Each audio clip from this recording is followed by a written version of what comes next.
Hi, I'm Ryan. I'm a machine learning scientist at Google, and I love applying math and machine learning to big data to better make sense of the world.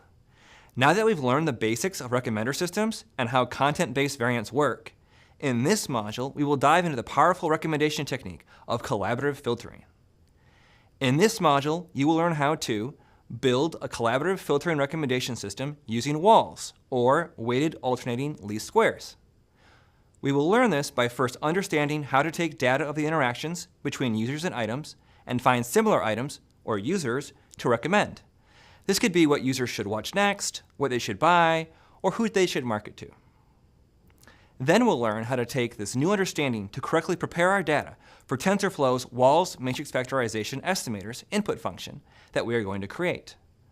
We'll next learn how to use the trained walls estimator to make batch predictions, which are our recommendations. Finally, we'll learn how to create a productionized version and go over some of the strengths and weaknesses of our model and ways we can help address some of those issues. We've learned about how content-based recommendation systems can use properties and features of items to make recommendations. If given items that a user likes, we can search in an embedding space for similar items. In other words, items in the local neighborhood of the item factor embedding space, using some distance metric. This can be great because it doesn't need data about other users and can recommend niche items. However, it usually requires domain knowledge. It only makes safe recommendations and stays in our local bubble of embedding space, and it doesn't try things off our limited data manifold. For instance, the similarities between the properties of fruit smoothies, color, taste, acidity, texture, etc., can all be represented by points for each item in a multidimensional embedding space. What if we don't know the best factors to compare items with? We often think we know the factors that influence certain behaviors or lead to certain preferences, but sometimes we can be wrong. Let's see an example. Touching the Void was published in 1988 and didn't sell many copies. Then, Into Thin Air came out in 1999 and was a bestseller. A bookseller noticed that many users who were buying Into Thin Air also bought Touching the Void and started recommending it to buyers of Into Thin Air. Soon, sales of Touching the Void started to take off, and now that book outsells Into Thin Air by more than 2 to 1. Note that recommendations were made without knowing anything about the users, other than their buying behavior, and without knowing anything about the content of the two books. This is an example of collaborative filtering and shows the power of that technique for making recommendations. Instead of requiring lots of domain knowledge, collaborative filtering can learn the latent factors contained in the user-item interaction data we have. Collaborative filtering can also give recommendations some serendipity, because even though one user's data manifold or neighborhood may be small and only in one small bubble of embedding space, other users may have the first user's manifold as a subset of theirs.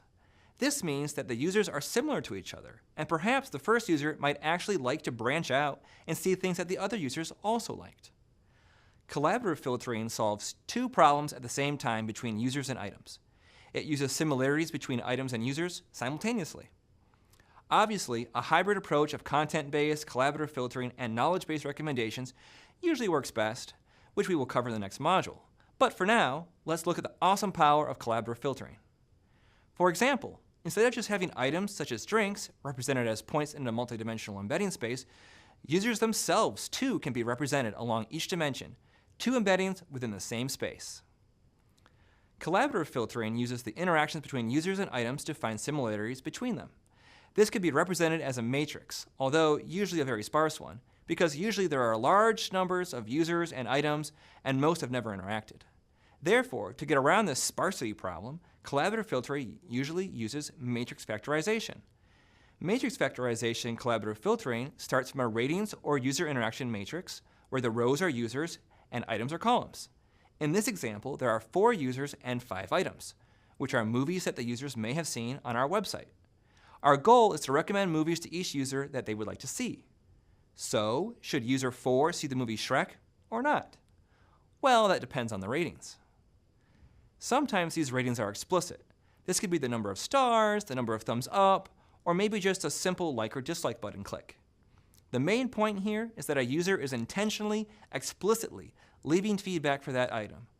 You'll notice that there are a lot of blank squares, and we'll learn how to handle that later.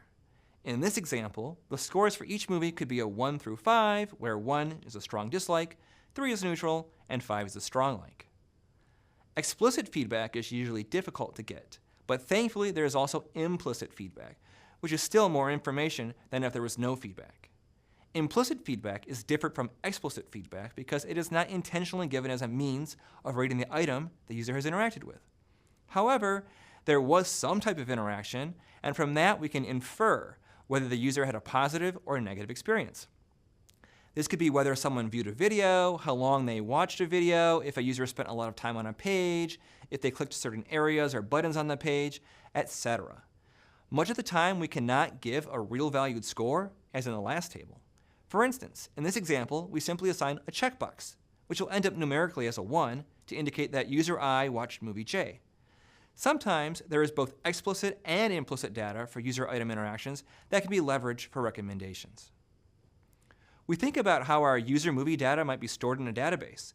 There might be an index column, a timestamp column, a user ID column, a movie ID column, and then a column with the rating.